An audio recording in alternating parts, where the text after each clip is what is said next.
investisseurs, venez créer un centre-ville ici. Et ça, c'est génial parce que quand on parlait de lien dans une boule de cristal, et ben là, on y est.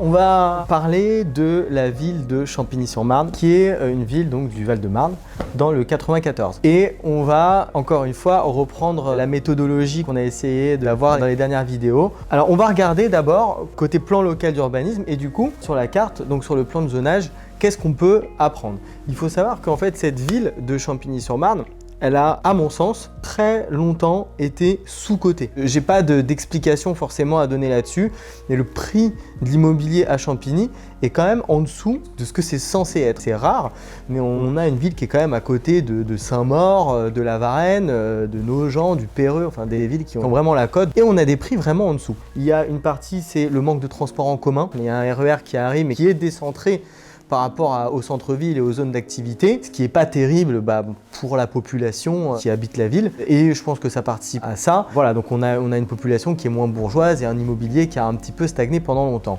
Mais là, on a quand même un changement de la donne puisqu'il y a le Grand Paris Express qui arrive, la ligne 15, dans peu de temps.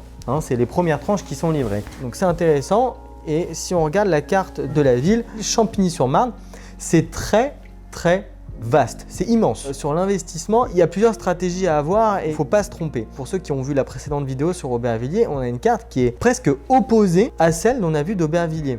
On a les mêmes codes couleurs, c'est assez unifié et on voit qu'on a très peu de orange et de rouge, on a énormément de jaune qui est la zone pavillonnaire. Donc qu'est-ce que ça implique? On va voir ça. Déjà, ça traduit une volonté finalement de la mairie à urbaniser certaines zones et pas d'autres. Et aussi à conserver un tissu pavillonnaire dans une large partie du territoire. Et ça, c'est déjà aussi intéressant parce qu'il y a aussi un marché du pavillon, un marché de l'ancien, et ça peut avoir des impacts. Qu'est-ce qu'on peut voir là en regardant cette carte? Donc on a le centre-ville qu'on voit en orange, donc c'est la zone UA, et le métro qui va arriver ici. Et donc avec l'arrivée de ce métro, eh bien donc la mairie a donné l'autorisation de construire. Et on voit que ces zones qui sont rouges et oranges sont des espaces qui ont pour futur d'accepter un développement dense. Et ce qui est intéressant, c'est aussi, voilà, si on zoome ici, on voit qu'on a des pointillés qui se déplacent sur la carte, des petits pointillés violets.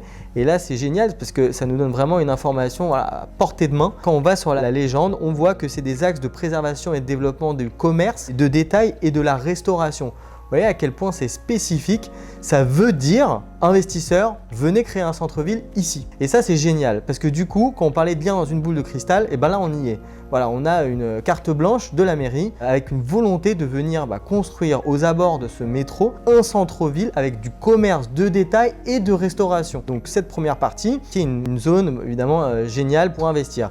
Et donc à Champigny, on va avoir une deuxième partie qui va être à côté du Tremblay. C'est la grande tache verte qu'on a là, le parc du Tremblay, qui est un peu un poumon, voilà, dans le 94, c'est un grand parc. Et on est très loin du futur métro, mais on a quand même un autre argument qui est le Tremblay. Donc c'est quand même une zone qui est à la côte, mais ça va être différent. Côté investisseur, évidemment, il va falloir le prendre en considération. Pourquoi? Parce que si vous positionnez sur des petites surfaces studio de pièces, personnellement, je privilégierais d'aller plutôt dans le centre-ville et à côté de la future métro ligne 15 parce que qui dit jeune dit sûrement souhait d'avoir accès au futur transport en commun et à un dynamisme centre-ville. Et après, c'est vrai que si on va habiter ou se positionner sur des grands logements, il peut y avoir des arguments sur des plus grandes surfaces à côté du Tremblay qui vont peut-être séduire plus des familles qui vont venir louer là-bas et qui n'ont pas forcément les moyens d'aller en maison et donc qui vont prendre l'air sur le Tremblay et se mettre sur des grandes surfaces avec des belles vues sur le parc. Ça ne veut pas dire qu'il ne faut pas acheter de studio sur cette partie-là de la ville, mais faire attention au prix, comparer le prix de cette typologie de logement avec le prix de la typologie de logement qui est en centre-ville, comparer les valeurs locatives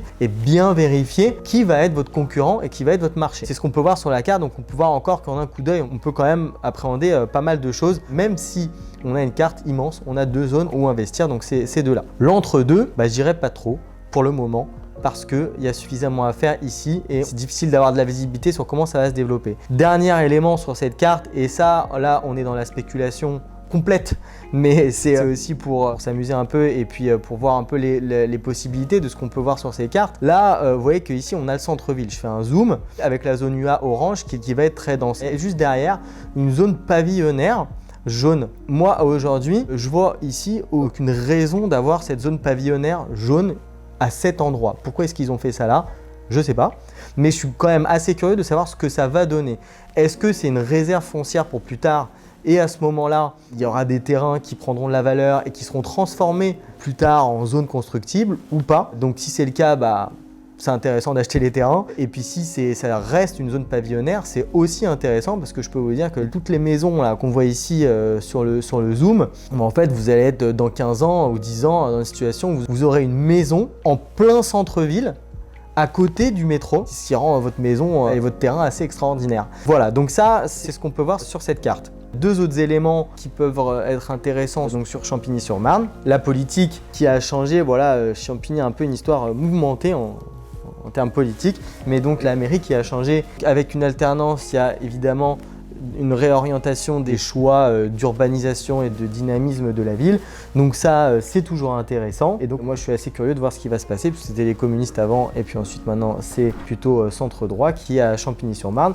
Et d'ailleurs, on a déjà vu une petite modification, puisque côté encadrement des loyers, c'est un peu un projet qui a été mis de côté pour le moment. Côté ZAC, est-ce qu'il y a une ZAC à Champigny? Eh bien non, donc il n'y a pas de ZAC à Champigny. Donc ça aussi, c'est intéressant côté investisseur de le savoir, puisqu'il n'y a pas cette crainte à appréhender. On investit dans un centre-ville, il y aura des projets, la ville est en pleine mutation, mais il n'y aura pas ce gros projet massif, qu'est-ce qu'on en fait, qui va avoir la vedette, voilà, on n'a pas cette problématique-là. Voilà pour Champigny, donc côté investissement, moi en conclusion, c'est une ville qui est top, vous pouvez investir. C'est pas pour les petits budgets, c'est un petit peu plus cher parce que forcément c'est un peu coté, on est dans le Val-de-Marne. C'est quand même un département qui est un peu plus bourgeois historiquement, mais c'est une ville qui a un potentiel de développement extraordinaire et vraiment à portée de main. Là, on est quasiment sur du court terme en termes de développement de la ville.